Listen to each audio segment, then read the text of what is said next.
Bonsoir tout le monde, désolé de ce retard. Il semblerait qu'on a un problème technique qui fait que les gens qui devaient nous suivre en ligne ne peuvent pas être connectés avec nous ce soir. Enfin, c'est pas grave, la conférence est filmée et tout ça, donc on va pouvoir leur présenter l'archive de la conférence dès demain. Donc, mille excuses pour ça et du retard que ça a occasionné. Alors, je vous souhaite quand même la bienvenue à cette conférence de notre série Les Grands Communicateurs. Ça fait 12 ans que nous faisons ces conférences-là, où on approche de notre 100e édition. Donc, on est très très fiers de faire partie de ça. Je salue tous les partenaires qui nous appuient depuis 12 ans. Il y a bien sûr la TELUC qui nous reçoit ici, son association étudiante qui nous supporte beaucoup, le Canal Savoir qui nous diffuse bien sûr, et surtout, si on est là depuis si longtemps, c'est grâce à tous les conférenciers qui nous appuient mois après mois comme ça. Alors merci tout le monde d'être là. La Toile des communicateurs, on est une petite structure de bénévoles, tous passionnés du monde des communications, tous travaillant professionnels en communication, et donc on essaye un petit peu, en faisant le lien entre des gens déjà établis dans le milieu et des étudiants ou des gens de la relève, de faire ce pont et de les faire venir ici tous les mois pour qu'ils puissent un petit peu présenter les facettes de leur métier, je dirais, à ceux qui s'apprêtent un petit peu à le découvrir. C'est un petit peu ça la mission de la Toile. Si vous voulez en savoir plus sur la Toile des communicateurs, notre site web toile.coop, vous recevrez tout ça. On est aussi présent sur la majorité des médias sociaux. D'ailleurs, s'il y en a qui veulent tweeter la conférence de ce soir, le mot-clé, hashtag mot-clic, GCOM, comme grand communicateur, donc G-C-O-M-M-S, G-C-O-M-M-S comme grand communicateur. Pour ce soir, quelques petits points de logistique. La conférence devrait en durer environ 45 minutes. Il y aura une période de questions après que j'animerai. Vous avez aussi un questionnaire dans les mains qu'on vous a remis. Prenez le temps d'y répondre. On veut toujours savoir vos commentaires. Vous pourrez le déposer à la sortie. Vous pourrez aussi inscrire votre adresse de courriel sur le même questionnaire. Tout ce que ça vous fait, c'est que simplement, vous serez avisé de nos prochaines conférences. Rien de plus. L'adresse est gardée. On ne la vend à personne. Rassurez-vous. Les prochaines conférences, justement, ça passera le 26 novembre avec M. Francis Gosselin qui nous parlera d'économie de contenu. En 17 décembre, on parlera de LinkedIn, tout savoir sur LinkedIn, comment en profiter au maximum de ce réseau, ça devrait être pas mal intéressant. En 2015, le 28 janvier, Michel Sullivan, journaliste, qui nous parlera de justement la journaliste qui tweet, comment ça se passe entre l'intersection entre les journalismes et les nouveaux médias et les médias sociaux. Le 26 février, Bernard Motulski, bien connu pour tenir la chaire de relations publiques et de communication marketing à l'UQAM. Il est aussi, depuis cette année, président de la Société québécoise des professionnels en communication du Québec. Et il nous parlera d'un ordre professionnel en communication. C'est une idée qu'il essaie de mettre en place depuis plusieurs années déjà. Est-ce qu'on devrait avoir, nous aussi, communicateurs, notre ordre professionnel? Donc Bernard sera là pour en parler avec vous. Le 25 mars, nous aurons un professeur de la TELUC ici, à cette tribune, Normand Landry, qui nous parlera des droits humains et médias, les enjeux et les urgences associés à ça.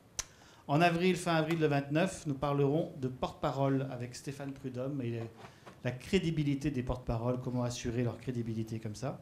Et la saison se terminera le 27 mai avec Pierre Arthur, qui est directeur principal recherche et marketing au quotidien La Presse, et qui nous parlera de l'avènement et du futur de La Presse Plus, cette application iPad qui a pas mal révolutionné la diffusion des journaux. Mais tout de suite, rentrons dans le vif du sujet. Donc on parlera ce soir de splendeur et misère, publicité en ligne. Nous avons une spécialiste parmi nous ce soir pour nous en parler, spécialiste du marketing, des nouvelles technologies. Une bonne quinzaine d'années d'expérience déjà, expérience très variée, depuis la fondation d'un site de commerce électronique, diriger le bureau de Québec de Cossette dans le département d'impact et recherche, fonder et diriger une chaîne de restaurants aussi, donc il y a beaucoup de choses, je ne sais pas si elle nous en parlera ce soir. Aujourd'hui, consultante en stratégie numérique, elle est stratège en utilisabilité chez la compagnie UX Recherche à Montréal. Elle est aussi titulaire d'un DESS Marketing et d'un Executive MBA de HEC à Paris. Alors, s'il vous plaît, sans plus tarder, notre grande communicatrice de ce soir, Madame Stéphanie Lerouzic. Merci beaucoup pour cette introduction. Alors, ça me fait très plaisir d'être avec vous ce soir pour vous parler donc effectivement des splendeurs et des misères de la publicité en ligne. Je vais vous faire un petit état du marché, puis après on va regarder les performances de ce support un petit peu sur différents supports, justement, différents outils. Un petit état du marché de la publicité en ligne pour commencer. Il y a des chiffres tout nouveaux qui viennent de sortir il y a quelques semaines de l'IAB, qui nous dit que maintenant la publicité en ligne, ça représente 3,5 milliards de dollars au Canada. C'est une croissance de 14% par rapport à l'année dernière, donc ça continue toujours de croître. Au niveau du Québec, on n'a pas le chiffre précis, on estime à peu près à 670 millions le chiffre d'affaires de la publicité en ligne, en sachant qu'il y a 19% de cette pub qui est francophone, sauf qu'on fait de la publicité en français et en anglais au Québec, et puis on fait de la publicité francophone aussi ailleurs au Canada. Quand on parle de publicité aujourd'hui digitale, on parle de la publicité en ligne, donc le search, ce qu'on trouve sur les moteurs de recherche, et puis le display, ce qu'on trouve dans l'affichage de bannières. C'est ce qui représente encore aujourd'hui le très très gros de la publicité digitale. Ça représente 87% en fait des dépenses. Par contre, il y a un petit nouveau, je dis petit parce que ça ne représente que 443 millions, c'est la publicité mobile. Sauf que ce petit va bientôt être appelé à devenir de plus en plus grand, jusqu'à être bientôt un géant, puisque ce 443 millions de dollars qui est réalisé avec la publicité mobile, c'est en croissance de 177%. Donc c'est quelque chose qui va être non négligeable dans l'avenir. Donc tout ça, ça fait qu'aujourd'hui, la publicité en ligne, c'est devenu le premier média en termes de dépenses. Quand j'ai fait ma conférence sur le même sujet, au mois de mai au salon ICOM, j'annonçais que c'était le deuxième média derrière la télévision. Et puis cet été, la donne a changé. Et donc désormais, la publicité en ligne, c'est 31% des dépenses quand la télévision en fait que 30%. Donc on voit que les choses commencent à évoluer. Si on se rappelle, il y a 20 ans, la bannière Internet venait de naître, hein, donc elle partait de zéro. Et aujourd'hui, c'est ce qui fait le plus d'investissement en termes de publicité. Alors, quelles sont les performances de ce support publicitaire dans lequel les agences et les annonceurs investissent beaucoup? Je vais vous parler donc du web, de la publicité sur les réseaux sociaux, de la publicité dans les moteurs de recherche et puis la publicité sur les outils mobiles. Donc d'abord sur le web, donc, le taux de clic. Aujourd'hui, la publicité, c'est 0,09% au Canada du taux de clic. Ça varie évidemment selon le format, ça dépend du créatif, ça dépend de l'environnement où il est diffusé. Donc ça peut varier entre 0,1 et 0,3, mais vous voyez que ce n'est pas énorme. Et aujourd'hui, on se base beaucoup sur le taux de clic. Sauf que ce qu'on a voulu démontrer avec cette étude, puisque ce que je vous présente ce soir, c'est une étude qu'on a menée chez UX Recherche au début de l'année, c'est que le taux de clic, ça ne fait pas tout. Le taux de clic, c'est bien pratique parce que vous savez combien de personnes ont cliqué sur votre bannière, mais il y a des gens qui la voient, cette publicité, qui n'ont pas cliqué dessus et qui pourtant ont eu quelque chose qui s'est déclenché après le visionnement de votre publicité. Donc oui, le taux de clic, c'est quelque chose qui est intéressant d'avoir en tête, mais il faut bien savoir que le taux de clic aujourd'hui, ce n'est pas grand-chose par rapport au pouvoir que peut avoir la publicité sur le web. Donc on a fait un sondage auprès de 1000 internautes québécois. Je vous présente les résultats ici. C'est quelles sont les actions que les gens ont effectuées après avoir vu une publicité en ligne. Donc premier chiffre, 47% des gens ont déjà cherché un produit dans un moteur de recherche après avoir vu une publicité. Donc je ne dis pas que c'est 47% qui cherchent, mais ont déjà fait cette action-là après avoir été exposé à une publicité. On sait aussi qu'il y a un quart des gens qui ont déjà acheté un produit sur Internet après avoir été exposé à une bannière. Et on sait qu'à peu près un tiers des gens ont visité la page Facebook d'une marque, toujours après avoir vu s'afficher sur leur écran une publicité. D'autres types d'actions également relevées dans ce sondage. On a à peu près 2 personnes sur 10 qui ont déjà partagé une publicité sur un réseau social ou qui l'ont partagée par courriel en disant « Regarde, cette publicité-là, soit elle est amusante, soit elle est intéressante pour son contenu ». Et puis, un tiers des gens ont déjà été acheter un produit en magasin après avoir vu la publicité.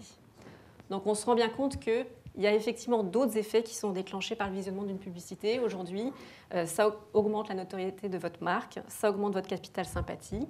Ça permet de mémoriser un message qui est transmis. Ça permet de prendre connaissance d'un rabais ou d'une promotion. Et puis, ça permet de déclencher aussi des achats. Donc, vous voyez qu'il y a beaucoup de choses au-delà du taux de clic.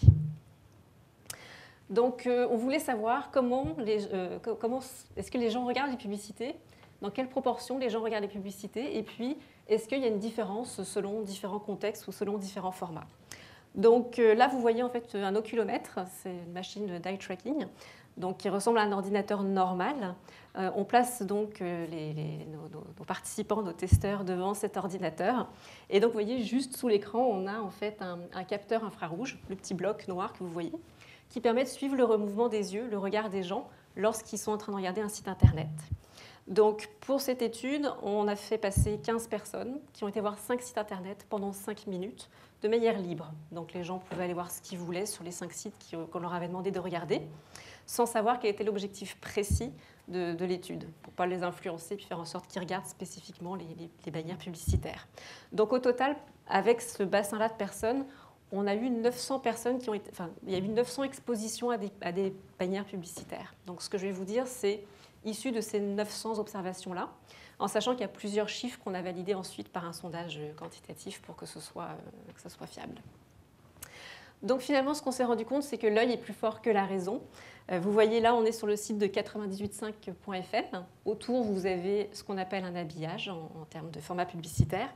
Et là, vous voyez le chemin que le regard a parcouru. Et donc, on voit bien avec les petits traits orange que la personne ici a regardé qu'il y avait des essais routiers en fait, pour le constructeur automobile qui est nommé.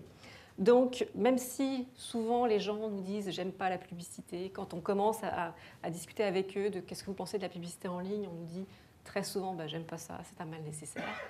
D'accord, mais en tout cas, c'est vu. Donc, ça a une certaine puissance quand même malgré tout. Donc, le chiffre qu'on a découvert en compilant toutes les informations, donc avec les 900 expositions aux publicités, c'est que les gens passent à peu près 4,5% du temps de navigation à regarder les publicités. Donc ça, en fait, ça représente 27 secondes pour 10 minutes de navigation. Alors, ça paraît pas énorme, mais c'est déjà une partie intéressante.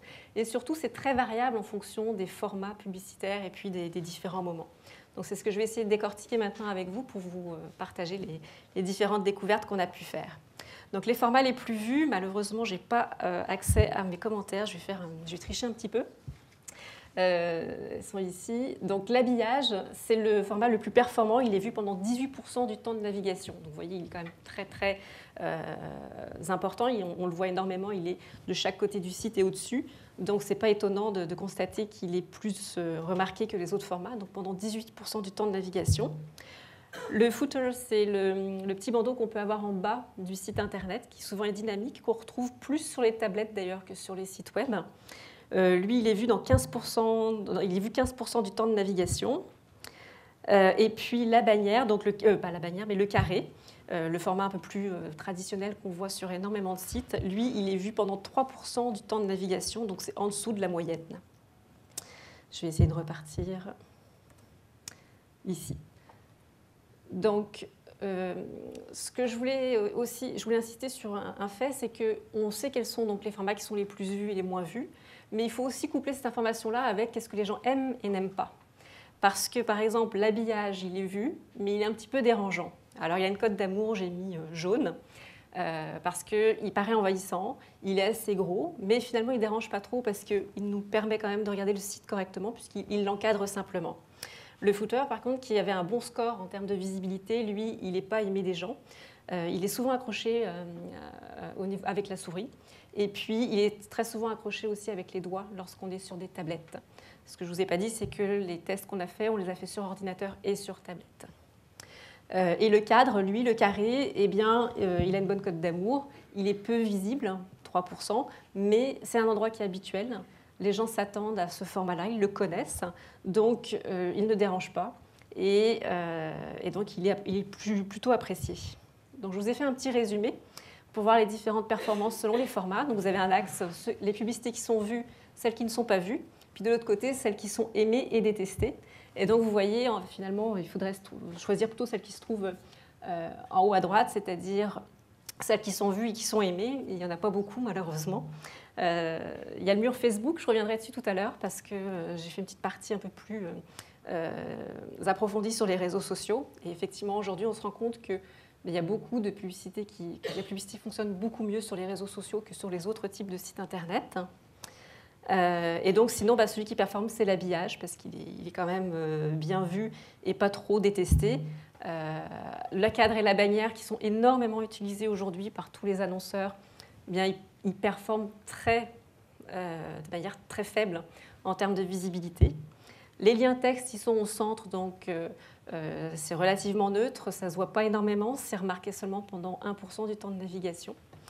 Et puis, dans ceux qui sont détestés, finalement, c'est les nouveaux formats. Vous avez tout ce qui est dynamique, tout ce qui est expand banner, footer, souvent c'est des choses qui se déplacent, qui bougent, donc ça les gens n'aiment pas du tout. Et puis le vidéo, qui ne performe pas très bien, il est vu, mais les gens ne l'aiment pas. Je ne sais pas s'il y a beaucoup de gens ici dans la salle qui aiment les vidéos telles qu'on les trouve aujourd'hui, c'est-à-dire on vous impose le fait de regarder quelque chose avant de regarder ce que vous étiez venu faire en ligne. Et je pense que parmi les différents messages que moi j'essaie de diffuser, c'est essayons de trouver une autre manière de faire du vidéo, parce que oui, c'est le fun, parce qu'on peut faire des choses intéressantes, dynamiques, créatives, mais si on impose, comme on imposait les pop-up avant, un vidéo, ou comme la publicité à la télévision, je ne suis pas sûre que ce soit la meilleure façon d'assurer l'avenir de la publicité en ligne.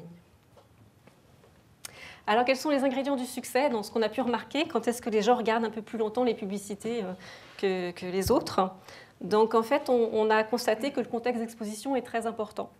On regarde finalement les publicités quand on est disposé à le faire.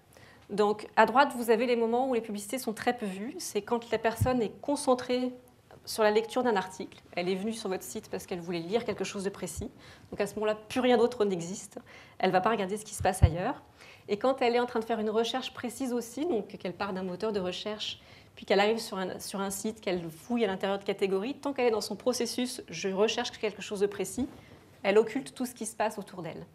Donc ça, c'est deux contextes dans lesquels les publicités ne sont pas très performantes. Par contre, si j'ai des conseils à vous donner, affichez les publicités pendant qu'une page est en train de se télécharger ou qu'un article est en train de se télécharger, parce que là, la personne n'a rien d'autre à faire. Donc finalement, son regard se promène et regarde les publicités qui s'affichent. Alors, c'est peut-être pas trop, comment je dirais ça, politiquement correct, mais affichez d'abord les publicités, puis après votre contenu, vous gagnerez un petit peu plus de visibilité. Et puis, les publicités sont un petit peu plus vues aussi sur les pages d'accueil, parce que souvent, les gens sont plus en train de scanner, de regarder ce qui se passe. Ça va pour l'instant? Oui, je lance pas mal de chiffres. Hein. Donc ici, vous avez une impression d'écran qui vous montre effectivement que quand on est concentré dans la lecture d'un article, on peut bien avoir une publicité rouge au-dessus et à côté, on ne la regarde pas. Parce qu'on est en train de faire quelque chose de précis et on n'a pas envie d'être distrait. Donc notre cerveau nous dit de ne pas regarder ce qui se passe autour. Un autre ingrédient du succès, c'est le contenu, ce qu'il y a dans votre bannière, dans votre publicité. Celle qui performe le mieux, c'est celle qui parle des centres d'intérêt des gens, que ce soit par du texte ou par des images. On n'est pas obligé de mettre que des mots, on n'est pas obligé de mettre que des photos. Mais si le mot ou la photo rejoint un centre d'intérêt de la personne, à ce moment-là, les publicités, on clique plus dessus. On clique aussi plus sur les publicités qui mettent en avant un produit quand on est en train de le rechercher, évidemment. Si je suis en train de chercher une auto, une publicité d'auto va m'attirer davantage. Et on regarde plus aussi les publicités qui proposent un rabais ou une promotion. Ici, on voit sur le site de Météo Média, on a fait les tests au mois de février, on regardait le temps qu'il faisait, des reportages sur la motoneige. Et donc, vous voyez, le contenu, on parle à côté d'une publicité qui nous parle de chaleur, on voit le mot chaleur, on voit la mer, on voit le soleil. Et évidemment, l'œil est attiré. Vous voyez là, on voit le chemin du regard de la personne et donc la publicité a été regardée. Qu'est-ce qui est regardé en général? On a aussi suivi le regard sur différentes publicités.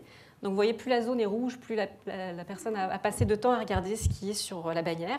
Donc on remarque que les gens passent du temps sur les prix. Vous voyez ici le poulet Saint-Hubert à 6,25 €. Ou sur les promotions, on a Luxury Link à gauche qui nous dit qu'il y a un rabais de 65%. Donc quand il y a des chiffres, ça attire l'attention. Les gens passent du temps aussi à focuser sur le produit. Donc on voit l'assiette de poulet sur laquelle les gens passent du temps, le visage de l'enfant. Et intéressant aussi, les gens passent du temps à regarder le logo. Donc quand vous mettez le logo de la compagnie, eh bien, c'est quelque chose qui attire. La personne essaye de savoir qui est l'annonceur et donc scanne cette information-là. Quand on a discuté avec les gens pour savoir quelles sont les publicités sur lesquelles ils ont plus envie de cliquer, on a eu, donc, toujours en février, le Passeport des Neiges et puis Simons. Donc, je vais vous dire pourquoi. Parce qu'en fait, ce sont des entreprises québécoises et les gens nous ont dit qu'ils cliquaient plus facilement sur une publicité d'une entreprise locale que sur la publicité, par exemple, qu'on a vue juste avant, Luxury Link, qui était aux États, j'imagine, mais en tout cas qui d'abord leur parlait en anglais. Et puis qui envoyait vers un site qu'ils ne connaissaient pas, qui n'était pas une entreprise québécoise. Les gens cliquent aussi préférablement sur les entreprises pour lesquelles ils sont déjà clients. Donc, c'est un nom que je connais, je suis cliente, donc je vais regarder un peu plus longuement cette publicité-là qu'une autre. Ils cliquent sur les publicités qui sont présentes sur des sites québécois. Pendant qu'ils naviguent, on part sur des sites en France, on part sur des sites au Québec, sur des sites aux États-Unis. Quand on n'est pas sur un site québécois, on clique moins parce qu'on a moins confiance. Et puis, les gens cliquent aussi plus sur, de préférence sur des sites connus. Alors ça, c'est l'exception. Je peux aller sur un site français que je connais, donc je vais pouvoir cliquer quand même parce que celui-ci, je le connais. Mais dès que je ne connais pas, que je suis en dehors du Québec, que ce n'est pas une entreprise d'ici, que je ne suis pas client, il y a une espèce de méfiance qui fait que les gens vont beaucoup moins cliquer. Alors, dans les ingrédients du succès aussi, je voulais vous parler un petit peu du graphisme. Souvent, on essaie de faire des choses qui se remarquent, qui flashent, qui sortent de l'ordinaire. Et ça pour effet l'inverse de ce que l'on recherche. C'est ce qu'on appelle l'effet de banner blindness. Ça a été mis en évidence en 2007 par Jacob Nielsen, qui est un gourou de l'utilisabilité, qui dit finalement, plus ça ressemble à une pub et moins les gens vont la regarder. Et effectivement, on l'a constaté dans les différents tests qu'on a menés. Et ici, vous voyez la publicité de Vidéotron qui est jaune et noire, qui se démarque bien du site de Météo Média. Elle n'est absolument pas regardée. En même temps, elle parle aussi d'un forfait à faire, donc elle est hors contexte par rapport à l'internaute qui est en train de naviguer. Mais le fait qu'elle se voit bien, je pense, a fait un effet d'évitement. On a regardé partout ailleurs, mais pas sur la publicité. Autre conseil, il faut savoir bien s'intégrer. Alors finalement, on a découvert, il y a beaucoup de choses qu'on a découvert qui sont finalement des choses auxquelles on s'attendait, hein, mais au moins là, on a les preuves de ce qui se passe auprès des internautes au Québec. C'est qu'une publicité qui n'a pas l'air d'une publicité, eh bien, elle a de meilleures chances d'être regardée. Donc ici, on est sur le site de auféminin.ca. Vous voyez que donc c'est ma page d'accueil qui est à gauche, et on a des liens texte à droite, sous le bébé atteint d'eczéma.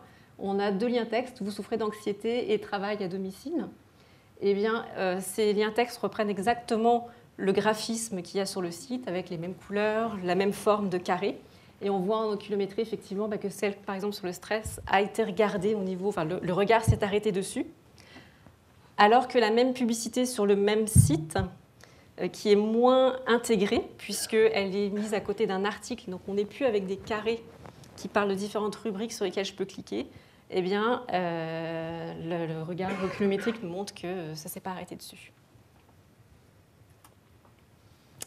Un dernier ingrédient du succès, c'est la contextualisation. Donc, les publicités qui sont en rapport avec le contenu de la page qui est visitée a plus de succès. Donc ici, on est toujours sur le site auféminin.ca, on est dans la section cuisine. La personne est en train de rechercher des recettes. Et donc, vous voyez que la publicité à côté sur un concours pour des recettes gourmandes a été regardée un certain nombre de temps, alors que celle d'en haut, Disney par exemple, n'a pas été regardée. Pourtant, on était pareil dans une période en février où on préparait la relâche. Donc, ça aurait pu être quelque chose qui aurait été regardé parce que c'était dans le contexte, on va dire, du temps. Au niveau de l'agenda, ça avait du sens. Mais là, on est en train de chercher des recettes de cuisine, donc la personne l'a occultée, et par contre, a regardé celle qui concernait quelque chose qui parlait de cuisine. Donc, tout ça, ce sont les ingrédients du succès, mais je voulais attirer votre attention aussi sur le fait qu'il y a peut-être une urgence à réinventer les formats publicitaires qu'on utilise aujourd'hui, parce que même si on est en croissance 14% cette année, l'affichage, le display ici, et pour la première fois, on baisse, moins 4%. Et d'après moi, mon humble avis, c'est à cause de ça. C'est que les formats qui aujourd'hui sont les plus utilisés par tout le monde, c'est-à-dire la bannière et puis le cadre, eh bien, ils ne gênent pas, mais je ne les regarde pas. Donc, si on veut que ce soit efficace demain, je pense qu'il faut réfléchir à des nouveaux formats, à des nouvelles façons de faire. Et comme je vous disais, ce qui est plus invasif et ce qui a été testé dernièrement n'est pas aimé par les gens. Autre fait, il y a de plus en plus du coup de personnes qui installent aussi des bloqueurs de pop-up, des bloqueurs de pub, pardon. Et donc, notre sondage nous indique qu'aujourd'hui au Québec, ça c'est un nouveau chiffre que je vous livre, 27% des internautes ont un bloqueur de publicité. Et ce chiffre est encore supérieur auprès des hommes et supérieur auprès de ceux qui travaillent dans les nouvelles technologies et auprès des jeunes. Et on sait aussi que les bloqueurs de pub sont plus installés sur les navigateurs Firefox. Donc, dépendamment de votre cible, il faut faire aussi attention à cette contrainte-là. Et donc, tout ça fait qu'aujourd'hui, c'est le premier investissement en termes de médias. Mais à côté de ça, on a des challenges, on a des contraintes et des défis. Je vous fais un petit zoom sur les réseaux sociaux. Donc, je vous disais qu'aujourd'hui, les réseaux sociaux, c'est quelque chose qui marche extrêmement bien. Le taux de clic est meilleur. Ça doit être DoubleClick, la source. Je suis désolée, je vous dis, comme je n'ai pas mon ordinateur, je n'ai pas mes commentaires en dessous, mais si vous voulez la source officielle, je vous la donnerai tout à l'heure. Donc, c'est 4 fois plus que sur le web. Le taux de clic, c'est 0,36%. Et lors des tests en oculométrie, on constate que la publicité, donc sur le mur Facebook, je ne parle pas de la colonne à droite, qui est celle qui est un petit peu en orange-marron, qui, elle, est considérée effectivement comme de la pub et qui est assez évitée. Mais les billets qui se trouvent au milieu de votre mur et qui sont sponsorisés, eux, en fait, sont vus pendant 25% du temps de navigation. Finalement, ils sont lus autant que les billets de mes amis. Alors, le titre, après, on passe peut-être moins de temps une fois qu'on s'est aperçu que c'est de la publicité, mais n'empêche, il y a quand même 25% du temps de navigation où le regard se promène sur cette publicité-là. Donc, ce qui en fait le format champion, toute catégorie, parmi tous les formats publicitaires qu'on a pu étudier dans notre étude. Les réseaux sociaux, c'est aussi un engagement fort avec la marque. Donc, lorsqu'on a fait notre sondage auprès des 1000 personnes, on a demandé aux gens est-ce que vous suivez une ou plusieurs marques sur les réseaux sociaux. Et donc, sur une base population québécoise, internaute, on sait que 42% des gens sur Facebook suivent une ou plusieurs marques sur Facebook. Il y en a 15% qui en suivent sur Google+, et puis ensuite sur Twitter, c'est à peu près 10%. Et vous voyez Pinterest, 4%, et Instagram, 3,5%. Oui. Oui. Les gens étaient de quel âge à quel âge? C'est 1000 personnes internautes québécoises représentatives de la population, donc 18, pas de limite. Et donc dans toutes les régions, vraiment représentatives en fonction de tous les internautes qui se trouvent au Québec.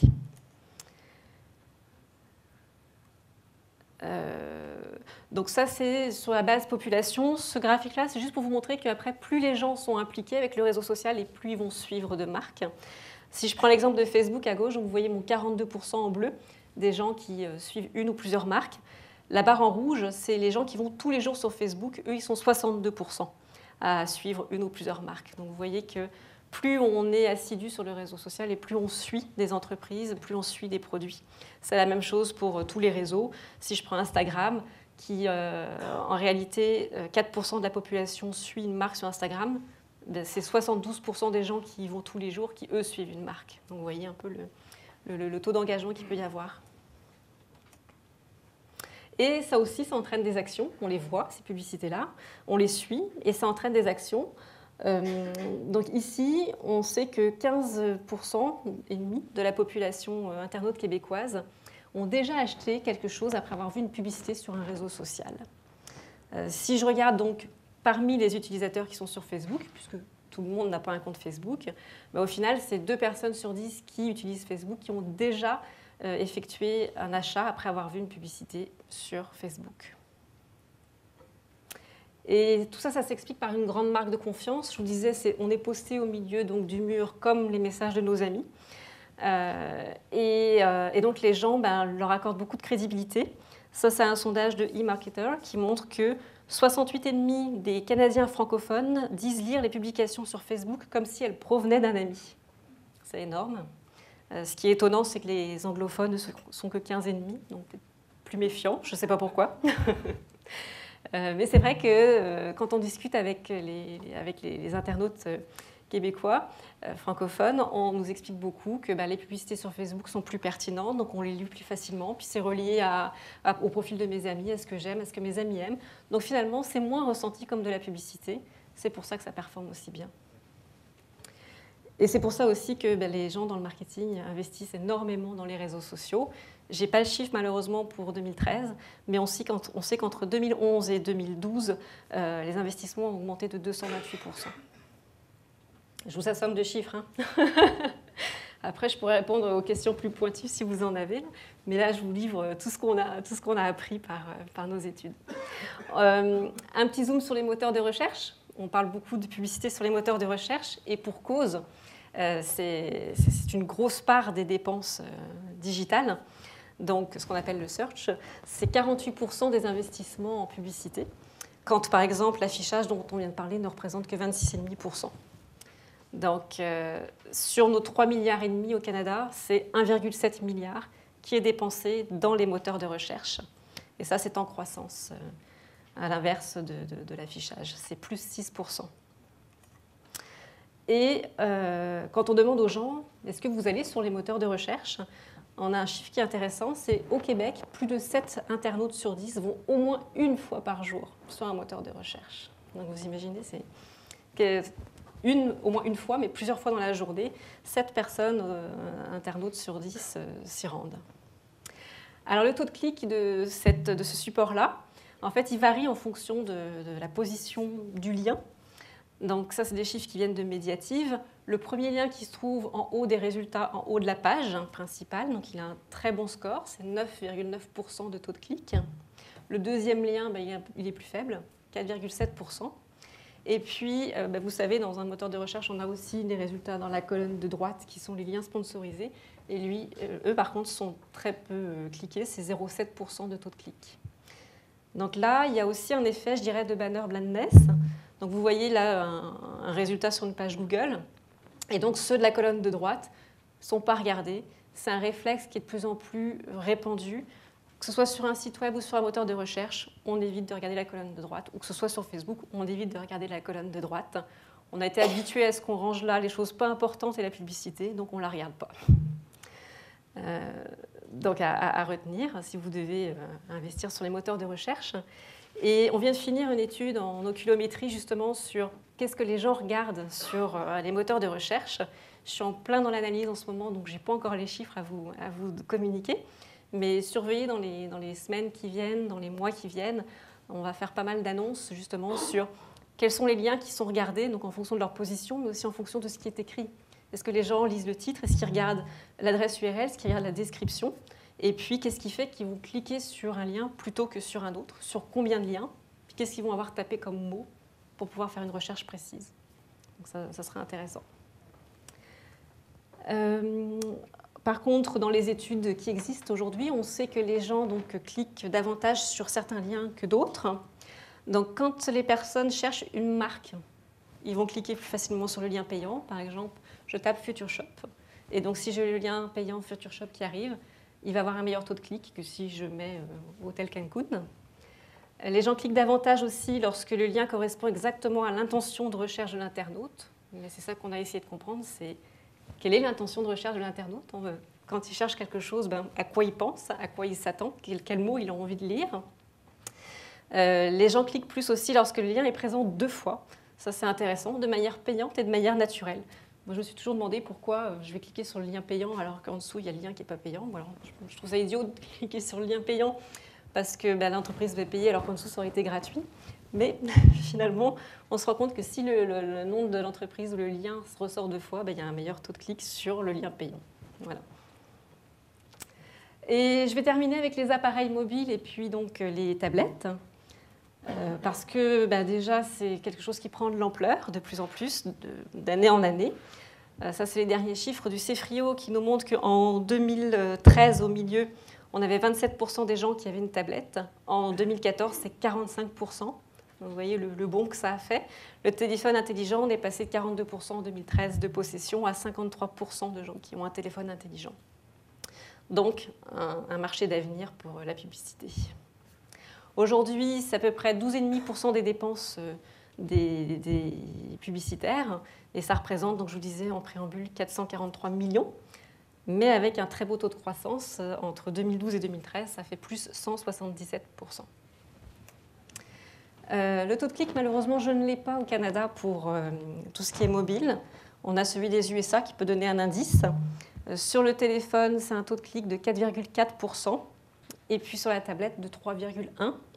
Alors attention quand même, il y a un phénomène sur tout ce qui est petit appareil et mobile. C'est les faux tapes, puisque finalement on parle de taux de tape. Donc le taux de tape, c'est 4,4 pour le téléphone et 3,1 pour la tablette. Sauf qu'il y a plein de gens qui se trompent, puis qui appuient sur le lien, puis qui reviennent parce que ce n'est pas ça qu'ils voulaient faire. Donc pour l'instant, on ne sait pas quelle est la proportion de vraies tapes qui étaient intentionnelles, et puis le nombre d'erreurs. Ça va être un des challenges dans les années à venir pour voir qu'est-ce qu'on peut faire pour que ce soit des vrais, qu'on garde un aussi bon score, mais avec des vrais clics. Oui. Les questions pour la fin. D'accord. C'est ça. Donc souvent les gens se trompent, ils appuient là où il ne faudrait pas, et souvent là on voit la bannière qui se trouve en haut. Souvent ça prend 1/5 de l'écran selon l'écran que vous avez. Donc en termes d'utilisabilité, c'est vraiment pas quelque chose d'agréable parce que ça gêne les utilisateurs. Donc mon message là-dessus, c'est aussi il va falloir être inventif, il va falloir trouver de nouvelles façons de faire. Il ne faut pas faire des copier-coller de ce qu'on faisait sur le web, sur notre tablette ou sur notre téléphone intelligent. Surtout qu'il y a énormément de possibilités avec l'interactivité que nous proposent ces outils-là. On peut secouer son téléphone, on peut gratter l'écran, on peut faire pas mal de choses pour engager un peu plus finalement la personne qui est en face. Et puis la publicité sur les tablettes, c'est un nouveau format qui est à la croisée entre ce qu'on avait dans les magazines avant, la pleine page de publicité, et puis ce qu'on avait sur le web. Pour le moment, c'est jugé plutôt ludique. Les derniers chiffres de la Presse Plus nous disent que les gens aiment la publicité sur la Presse Plus. Mais pour combien de temps? Ça, on ne le sait pas non plus. Moi, j'ai peur que ça crée un peu une publiphobie, c'est-à-dire que les gens aient un rejet comme pour la pop-up, parce qu'à un moment donné, quand il y en a beaucoup, quand il y a beaucoup de fréquences, quand c'est répétitif, ça nous gêne parce que ce n'est pas ce qu'on était venu faire. Donc ça fonctionne pour le moment, mais j'ai beaucoup de réserves pour l'avenir. Sur ces formats-là, je parle. Donc pareil, il va falloir être inventif, il va falloir trouver des choses intéressantes. Et puis les ingrédients du succès sur ces outils-là, c'est à peu près les mêmes donc, que sur le web, que sur Internet, sur notre ordinateur. Le contexte d'utilisation est important et les intentions aussi des gens lorsqu'ils sont devant leur téléphone. On sait que la connectivité a un fort lien avec le taux de clic. Lorsque je n'ai pas de réseau Wi-Fi, je ne vais pas cliquer sur les publicités. Alors que quand je suis arrivée chez moi et que je l'ai, je vais le faire plus. D'ailleurs, c'est lié avec les horaires. On sait que les taux de clic sur ces outils-là sont beaucoup plus forts le soir que dans la journée. Sinon, pour le reste, c'est pareil. Les publicités intégrées fonctionnent mieux. Les publicités qui sont contextuelles fonctionnent mieux. Le graphisme qui s'intègre fonctionne mieux que celui qui se démarque. Et puis, le contenu est toujours donc, primordial. Parlez de votre produit, parlez d'un rabais ou d'un prix pour que ça éveille l'intérêt des gens. Une petite conclusion. J'ai été assez rapide. En tant que spécialiste de UX, en fait, je suis obligée de parler de ça. Pour moi, la publicité, c'est quelque chose qui est un contenu comme un autre. Donc, le défi, c'est de pouvoir réfléchir à comment l'intégrer dans une conception d'un site ou d'une application. C'est un défi pour les concepteurs, mais c'est un contenu comme un autre. Donc, quand on met un contenu, qu'est-ce qu'il faut se poser comme question? C'est qui est l'utilisateur qui va être en face? Puis, qu'est-ce qu'il est venu faire sur mon site? Parce qu'il y a des moments où je suis disposée à en regarder, ça m'est même utile, ça me permet même de découvrir des nouvelles choses.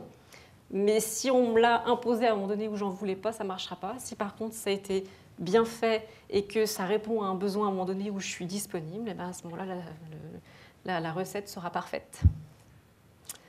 Je pense que c'est tout. Donc, les résultats de tous les chiffres que vous avez entendus ce soir sont pour la plupart disponibles sur la présentation qui a été mise sur SlideShare. Et puis sinon, UX Recherche vend sur sa boutique une étude beaucoup plus complète si ça vous intéresse. Et puis donc, vous pouvez suivre le compte d'UX Recherche ou le mien pour être au courant de tout ce qu'on essaye de connaître sur ce marché-là, tout ce qu'on va faire encore sur les moteurs de recherche. C'est des données qu'on donne disponibles à l'industrie pour faire avancer les choses. Voilà, merci beaucoup. Merci beaucoup.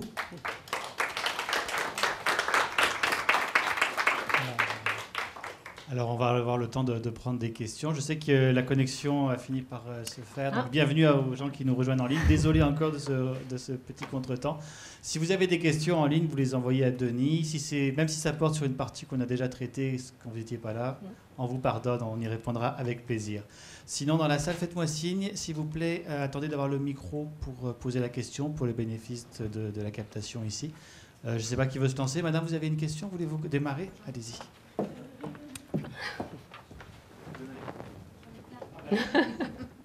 Bonsoir, merci, c'était très intéressant.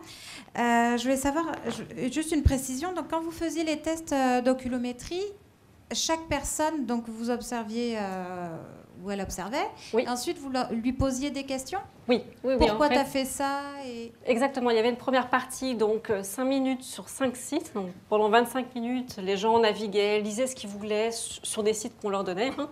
Mais donc, ils passaient la durée qu'ils voulaient sur les sites à lire ou ne pas lire de l'information.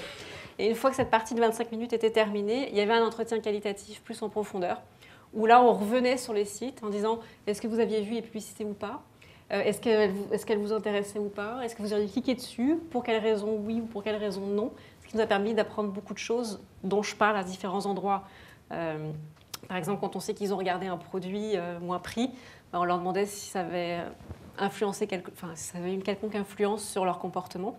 Et donc, un exemple que j'ai en tête, la publicité qu'on avait de Saint-Hubert, la personne, pendant la navigation, n'a jamais cliqué dessus, mais elle l'avait vue, puis en sortant, m'a dit « Bon, maintenant, j'ai le goût d'aller manger du Saint-Hubert. » Donc, la publicité a déclenché finalement une action, parce qu'on devait être proche de midi, je pense, à cette entrevue-là. Donc voilà, donc oui, on discutait énormément ensuite avec les gens pour comprendre et décortiquer un certain nombre de comportements.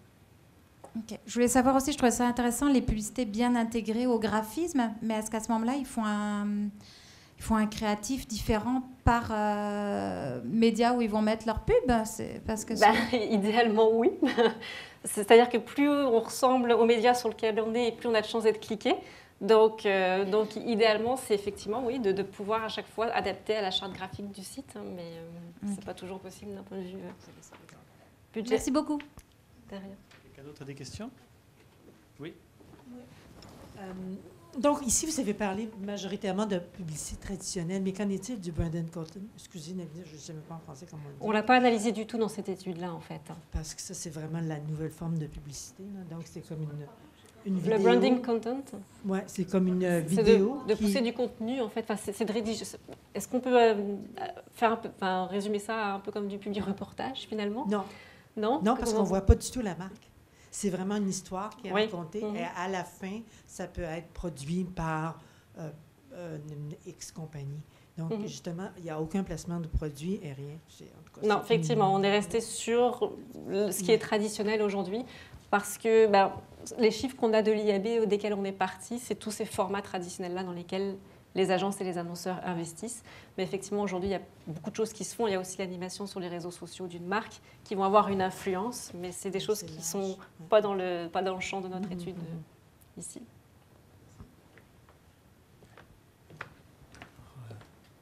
Quelqu'un d'autre profiter pour poser une question? Oui. Attendez d'avoir le micro, s'il vous plaît, parce que comme c'est filmé, il faudrait que les gens ne vous entendront pas.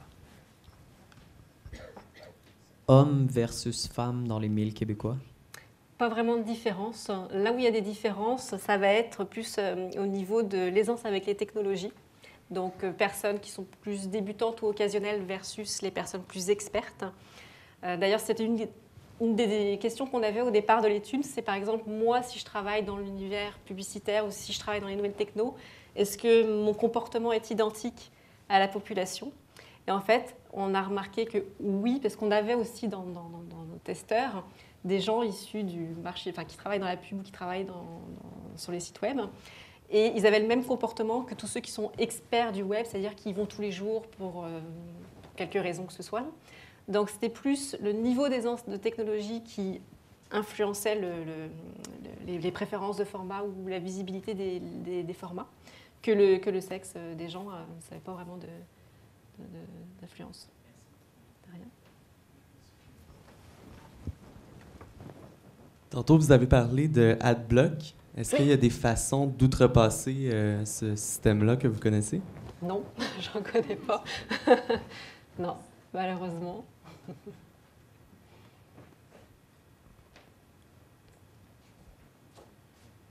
D'autres questions? Ne vous gênez pas. Hein.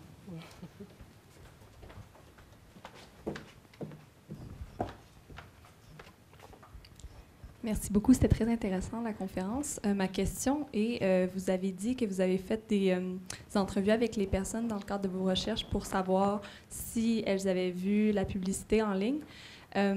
Comment on fait pour justifier par après une campagne publicitaire pour savoir si ça a bien performé, mais s'il y a peu de clics, mais si les personnes ont bien vu la publicité, s'il y a eu d'autres effets par après? Il faut faire un post-test publicitaire comme on le fait pour la télévision aujourd'hui. Aujourd'hui, quand on veut savoir si une publicité à la télévision a eu un impact, on fait un sondage en ligne ou un sondage téléphonique, puis on demande aux gens je ne sais plus si c'est dans les 15 derniers jours, dans la dernière semaine, dans le dernier mois, avez-vous vu des publicités pour des autos, par exemple, si je parle d'une publicité d'auto? Si oui, laquelle? Puis là, on sort le chiffre de souvenirs spontanés d'une publicité. Ensuite, en assisté, est-ce que vous vous rappelez avoir vu cette publicité-là précisément à la télévision? Qu'est-ce que vous avez compris du message? Et donc, on fait la même chose avec la publicité sur Internet. On lance un sondage en ligne ou un sondage téléphonique. Et puis, on dit aux gens, est-ce que sur Internet, vous vous souvenez avoir vu une publicité pour telle catégorie de produits, pour tel, ensuite, annonceur? Et puis, est-ce que ça a eu une influence auprès de vous? Quel était le message transmis? Donc, c'est la même chose. Il faut faire un post-test publicitaire. Et ça nous permet de savoir. Ça n'a pas été forcément... vous avez d'un côté les clics, mais de l'autre côté, vous avez votre notoriété de campagne. Et puis, vous avez les actions qui ont été effectuées après la campagne. Okay, merci. Denis, vous avez des questions en ligne? OK. Juste une autre question. Par contre, sur le web, les compagnies sont facilement en mesure de connaître le taux de conversion. C'est-à-dire, ils peuvent, parce que lorsque la personne a cliqué, ils peuvent analyser avec Google Analytics qu'elle a cliqué sur la publicité après qu'elle est allée sur un formulaire ou qu'elle a acheté quelque chose. Donc, ce bout-là, on l'a. Mais le bout qu'on n'a pas, par exemple, c'est j'ai vu la publicité puis je suis allée manger dans le restaurant ou je suis allée acheter le produit dans le magasin en bas. Ce bout-là, en fait, on ne l'a pas. Et puis, l'autre bout qu'on a, c'est j'ai vu la publicité, puis ça a eu une image, ça m'a permis d'avoir une image positive de la compagnie. Donc, tout ce qui est, pas en termes d'achat, mais en termes de je fais une campagne pour passer un message, je fais une campagne pour améliorer mon image, ça, on n'a aucun moyen de le mesurer par un taux de clic ou par le nombre de produits qu'on a vendus sur notre site de commerce électronique. Et j'ai lu aussi une étude du CEFRIO qui mentionnait que, particulièrement les hommes d'ailleurs, utilisaient beaucoup leur mobile pour aller, ils appellent ça du furetage en magasin. C'est-à-dire, ils vont prendre des photos des items, ils vont prendre des notes, etc., ou sur la compagnie, et puis après, ils vont en ligne. Ils vont faire un comparable, puis ils vont acheter parfois dans une autre compagnie, mais ils font le coup de... Oui, il y a deux phénomènes qui existent, le web roaming et le showrooming. Et en fait, les deux phénomènes existent. Il y a effectivement, comme vous dites, je suis dans un magasin, j'ai envie d'acheter ce produit, mais je vais sortir mon téléphone pour vérifier est-ce que le prix est intéressant, est-ce que je suis capable de le trouver moins cher ailleurs. Puis finalement, je vais l'acheter en ligne parce qu'il est moins cher ailleurs. Mais l'effet inverse aussi, c'est je suis en train de me promener sur Internet, je repère un produit qui m'intéresse, puis je vais aller finaliser l'achat en magasin. Donc les deux phénomènes aujourd'hui existent. Je n'ai plus le chiffre exact, mais les deux sont des phénomènes qui sont importants. Merci. Alors, est-ce que nous avons encore quelques questions? Ou bien est-ce qu'on conclut là pour ce soir? Je pense que Mme Lerosic peut rester 2 secondes avec nous, 2 minutes, s'il y en a qui veulent. Il n'y a pas de problème. Ça fera plaisir. Merci beaucoup. Ça me fait plaisir. Un éclairage fort intéressant sur la pub en ligne. Alors, je vous rappelle, votre questionnaire d'évaluation, vous pouvez le déposer sur la table qui est à la sortie. Mettez-y votre adresse de courriel dessus si vous souhaitez être tenu au courant des activités de la Toile des communicateurs. Je vous donne rendez-vous sur notre site web et tous les médias sociaux pour nous suivre. Et je vous donne surtout rendez-vous en personne ici et en ligne. Ça marchera, on vous le promet. Le 26 novembre, M. Francis Gosselin, associé et cofondateur de F&Co, qui nous parlera de la nouvelle économie de contenu. Merci beaucoup, bonne fin de soirée.